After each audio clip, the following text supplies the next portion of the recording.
네, 안녕하세요. 첫째발시 강민석입니다. 오늘은 여러분들이 중고차를 사실 때 연식 좋은 걸 사야 되나 주행거리 좋은 걸 사야 되나에 대한 고민 분명히 하신 적이 있으실 거예요.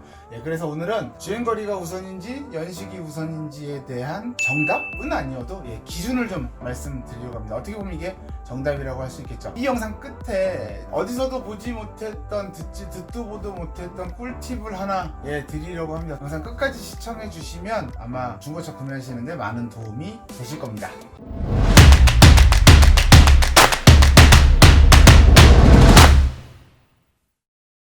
연식은 좋은데 주행거리가 많고 연식이 좀 딸리는데 주행거리가 적다 라고 했을 때 어떤 차를 선택하는 게 좋을까? 물론 가장 중요한 건 차량 상태겠죠. 제 경험으로 미뤄봤을 때 2013년식에 5만 킬로 탄 차량이 있고 2015년식에 9만 킬로 탄 차량이 있어요. 가격은 비슷한데 어떤 차를 선택하는 게 좋을까에 대한 고민을 하셨던 분들 분명히 있을 겁니다. 그리고 중고차 시장에서 중고차를 사러 가시면 이런 고민에 분명히 빠지게 돼요. 그랬을 때 사실 2015년식에 주행거리가 많다라고 하면 분명히 사용감이 있을 거예요. 연식이 좋다고 하더라도 주행거리가 많은 차량은 시트의 상태나 실내 상태 혹은 외관에서도 조금 생활 기스라던가 사용감이 좀 많이 있어요. 근데 2013년식이라고 해도 주행거리가 짧은 차는 아무래도 실내 상태가 깨끗합니다. 이건 뭐 제 경험을 근거로 말씀을 드리는 거고, 그러면 2013년식에 4만 킬로 탄 차를 사는 게 정답이냐? 그것도 차마다 케바케이기 때문에 딱 그렇다라고 말씀드릴 수는 없고, 또 하나는 만약에 13년식에서 15년식 사이에 페이스리프트가 됐어요. 예를 들어 그랜저 HG 같은 경우에는 2014년 7월에 페이스리프트가 예쁘게 됐죠. 막 그릴도 바뀌고 안개등도 바뀌고, 그래서 딱 티가 나요. 이거는 14년식 2부 차구나 15년식 차구나. 그런 것들은 사실 주행거리 기준이라기보다 연식 기준, 2013년에서 15년식이 페이스리프트도 된 적이 없고 그냥 동일한 모델이다 라고 했을 때 저는 4만 킬로 탄 차량을 추천을 해드립니다. 이유는 냄새부터가 달라요. 차 타면 주행거리가 짧은 차들은 주행거리가 많은 차들보다 연식이 좀 있다고 하더라도 차량 상태에서도 엔진 미션의 누유나 누수 이런 것들에 대한 상태도 그래서 저는 주행거리가 좀 짧은 차량 위주로 권해드리고 있고, 또 그런 차량들을 많이 가지고 가시고 구매해 가시고 또 구매해서 만족도가 높으셨습니다. 이건 제 경험을 근거로 말씀을 드리는 거고요.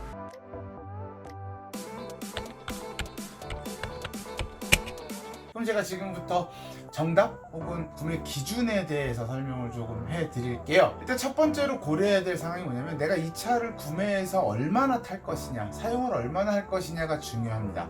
예를 들어 연습용 차량으로 1, 2년만 탈 거야. 그랬을 때는 주행거리 이런 거 연식 필요 없죠. 차량 상태가 최우선인 거고, 내가 한 3, 4년, 4, 5년이면 바꾸지 않을까? 라고 하시는 분들은 또 얘기가 달라집니다. 그리고 나는 한번 타면, 지금 타고 있는 차도 13년 된 차야, 나 잘 탔어, 이번에 큰맘 먹고 바꾸려고 하시는 분들, 이렇게 세 가지 정도로 나뉘는데, 첫 번째 1, 2년 연승용 차량은 그냥 제껴두고요. 나는 좀 차를 자주 바꿔 하시는 분들은 주행 짧고 연식 좋고 단순 교환까지만 혹은 사고 없는 거, 가장 좋은 스펙의 차를 하셨다가 잘 타시다가 가장 좋은 스펙으로 파시는 게 최고예요. 여기서 뭔가 금액을 아끼셔 봐야 이후에 2, 3년 뒤에 파실 때도 똑같이 감가가 되기 때문에 큰 의미가 없어요.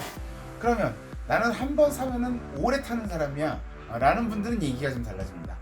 그분들은 체크를 하셔야 될 게, 내가 1년에 얼마나 타지? 이걸 꼭 체크하셔야 합니다. 평균 주행을 저희가 1년에 한 2만 킬로로 잡고 있는데, 첫 번째 차를 조금 타시는 분들은 주행거리보다 연식에 우선 하시는 게 좋습니다. 이거는 물리적으로 내가 10년 탄다고 보면 남들이 2만 킬로 탈 때 나는 1만 킬로씩 탄다. 차를 많이 안 타라고 하시는 분들은 주행거리보다 연식에 우선하시는 게 맞고요. 그분들 말고는 대부분은 다 주행거리 우선으로 하시는 게 제 경험상 좋았습니다.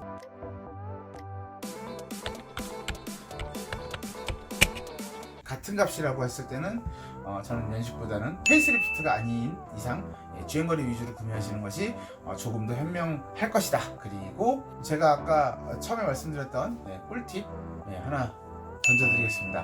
뭐냐면, 내가 차를 보러 갔는데 내비가 있다. 내비에서 검색 이력, 그리고 집으로, 회사로 이런 버튼들이 다 있단 말이죠. 그런 것들을 한번 눌러보시면 아, 이 사람 집이 어디였고 직장이 어디였구나. 그리고 여태까지 검색한 이력을 쭉 보시면 아, 서초동 근처에서만 계속 움직였네. 아, 경기도 이천에서 왔다 갔다 했네. 그래서 저는 차를 이렇게 보여드릴 때 꼭 내비가 있으면 내비 이력을 한 번씩 보여드리거든요. 그래서 그거는 이제 차를 보러 가셨을 때 내비게이션에 주목을 하셔라.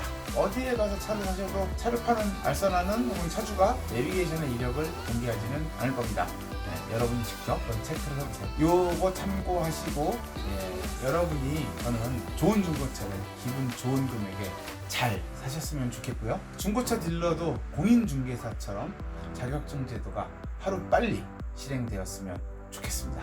오늘 여기까지 하겠습니다. 고맙습니다.